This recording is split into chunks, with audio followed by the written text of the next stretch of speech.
प्रिय मित्रों, नमस्कार। स्वागत है आप सभी का आपके अपने चैनल ज्योतिष कुंडली पढ़ना सीखे में। सर्वप्रथम मैं आपको नव वर्ष की हार्दिक बधाई देना चाहूँगा। आप सभी को नव वर्ष की शुभकामनाएं। मेरी परमपिता परमात्मा से ऐसी प्रार्थना है कि आप सभी को इस नए वर्ष में शारीरिक बल, बुद्धि और विद्या प्रदान करें। तो आज हम बात कर रहे हैं भाग्य भाव की।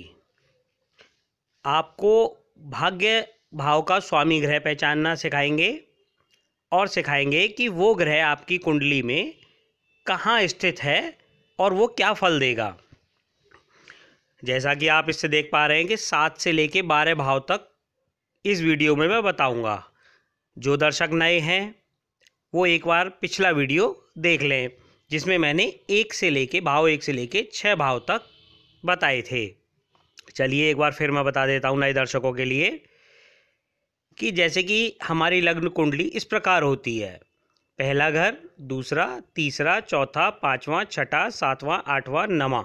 अब ये जो नवां घर है ये हमारा भाग्य भाव है।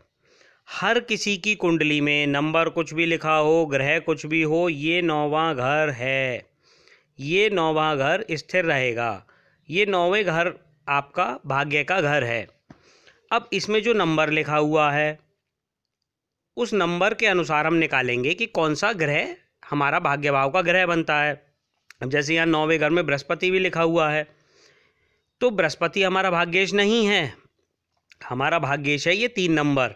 3 नंबर से हम क्या निकालेंगे, देखिए ये 1 से लेके 12 तक नंबर हैं और ये 1 से लेके 12 तक उनके आगे उनके स्वामी लिखे हुए हैं। तो अगर 1 नंबर लिखा हुआ होगा तो मंगल होगा, 5 होगा तो सूर्य होगा। इसी प्रकार जिस नंबर के जो आगे ग्रह लिखा हुआ है वो आपका भाग्येश होगा। जैसे इस कुंडली में 3 नंबर लिखा हुआ है तो आपका हुआ 3 नंबर से बुध हुआ। देखिए आप 3 नंबर के आगे बुध लिखा हुआ है। एक आध उदाहरण और लेते हैं। अब जैसे इसमें देखिए आप, ये 9वां घर है आपका। फिर से पहचान लीजिए, ये घर ही रहेगा 9वां घर आपका भाग्य का। अब यहाँ पर 12 नंबर लिखा हुआ और शुक्र बैठा है, तो शुक्र आपका भाग्येश नहीं है, आपका भाग्येश है 12 नंबर। 12 नंबर यानी बृहस्पति। देखिए आप 12 नंबर पर बृहस्पति। एक उदाहरण और लेते हैं। यहाँ कोई ग्रह नहीं है, घर 9वां है और 1 नंबर लिखा हुआ है, तो आपका जो भाग्येश है वो 1 नंबर यानी मंगल हुआ। देखिए आप, ये देखिए 1 नंबर से मंगल हुआ। इस प्रकार आप जान पाए कि आपकी कुंडली में आपका भाग्येश क्या है। अब मैंने पिछले वीडियो में बता दिया था कि वो भाग्येश, जैसे यहाँ बुध हुआ और बुध अगर यहाँ बैठा होता तो क्या फल देता। जैसे यहाँ दूसरे घर में बैठा हुआ है, ये दूसरा घर है और ये दूसरे घर में बैठा हुआ है, तो इसके फल का वर्णन मैं 1 से लेके 6 भाव तक कर चुका हूँ। आज हम बताएंगे 7वें घर से 12वें घर तक का। और साथ ही मैं ये चाहता हूँ दर्शकों कि आप कहीं कोई गलती ना कर रहे हों, इसलिए आप नीचे कमेंट में मुझे ये लिखकर बताइए कि आपके 9वें घर में क्या नंबर लिखा हुआ है और कौन सा ग्रह आप निकाल कर जान पाए हैं कि ये आपका भाग्येश है। अगर आप कहीं गलती कर रहे होंगे तो मैं उसमें सुधार कर दूंगा। मैं आशा करता हूँ आप सब लोग कमेंट में ये ज़रूर लिखेंगे। तो चलिए शुरू करते हैं 7वें घर से कि जो भी ग्रह बनता है यहाँ पर नंबर के अनुसार, 9वें घर के नंबर के अनुसार, वो अगर आपके 7वें घर में यानी जीवन साथी का घर भी कहलाता है, ये पार्टनरशिप का घर, जीवन साथी का घर, ये घर कहलाता है। तो यहाँ पर अगर वो बैठा हुआ होगा तो जातक को सुशील जीवन साथी मिलता है, ठीक है, या जातिका को सुशील जीवन साथी मिलता है। जातक और जातिकाओं में आप कंफ्यूज ना हो, दोनों के लिए ही मैं वर्णन करता हूँ। साथ में जातक सत्य वचन बोलने वाला होता है। जातक विलासी होता है लेकिन वह स्वपत्नी में आसक्ति बनाए रहता है या स्वपति में आसक्ति बनाए रहता है। अब ऐसे जातक का शादी के बाद भाग्योदय होता है। अब यदि यहाँ कोई अशुभ ग्रह हो और वो यहाँ 7वें में बैठ जाए, मतलब जो भी नंबर हो और उससे जो ग्रह बन रहा है वो अशुभ ग्रह बन के यहाँ 7वें घर में बैठ जाए, तो दाम्पत्य जीवन नरक तुल्य हो जाता है। अब आप अगर नहीं पहचान पाते हैं कि शुभ और अशुभ ग्रह, तो फिर मैं यही कहूँगा कि नीचे डिस्क्रिप्शन में जाइए आप और नीचे डिस्क्रिप्शन में जाके पार्ट 1 से लेके 6 देख लीजिए, आप आसानी से समझ पाएंगे। आगे बढ़ते हैं कि यहाँ पे नंबर के अनुसार जो भी ग्रह आपका 9वां बन रहा है, 9वें घर का स्वामी बन रहा है, यानी आपका भाग्येश बन रहा है, भाग्य भाव का स्वामी बन रहा है, वो अगर 8वें घर में बैठ जाए, जो मेरे पुराने दर्शक हैं वो जानते होंगे कि 6, 8 और 12 घर अच्छे नहीं होते, प्रायः अच्छे नहीं होते।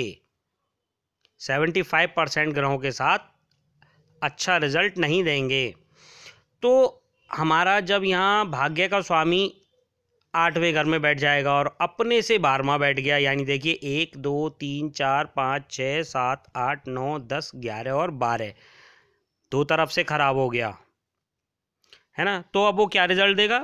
तो ऐसे जातक की जो है वो दुष्ट प्रकृति होगी, हिंसक स्वभाव का होगा, परिवार के लोगों से झगड़ा उसका रहेगा। अब यहाँ अगर वो साथ में पापी होकर भी बैठ जाए, यानी यहाँ जो ग्रह बनता है वो पापी ग्रह है और यहाँ बैठ गया,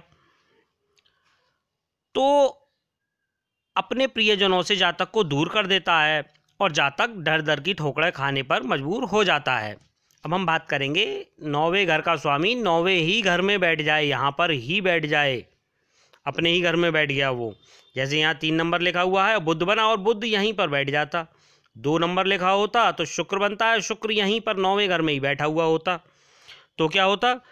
तो ऐसे में जातक भाइयों से प्रेम रखता है, जातक धार्मिक होता है और जातक व्यापार से अतुल धन की प्राप्ति कर लेता है, पुत्र तथा पत्नी से प्रेम करने वाला होता है और माता पिता का आदर करने वाला होता है।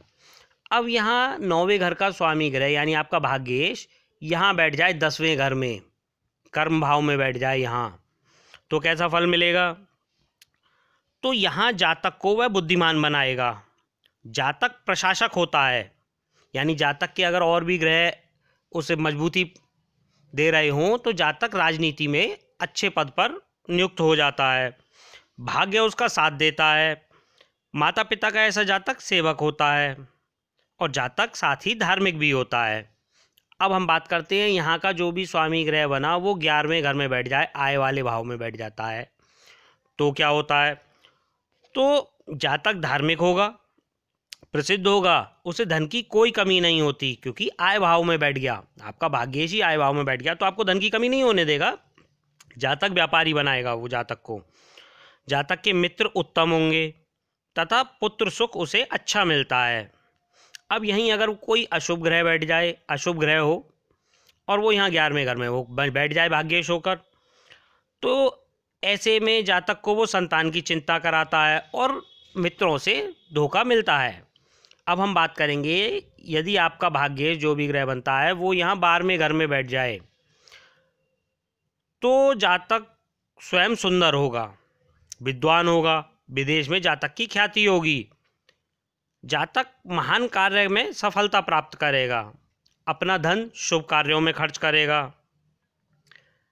लेकिन उसे क्योंकि 12वां घर व्यय का घर होता है तो धन के लिए कुछ संघर्ष भी करना पड़ता है ऐसे जातक को।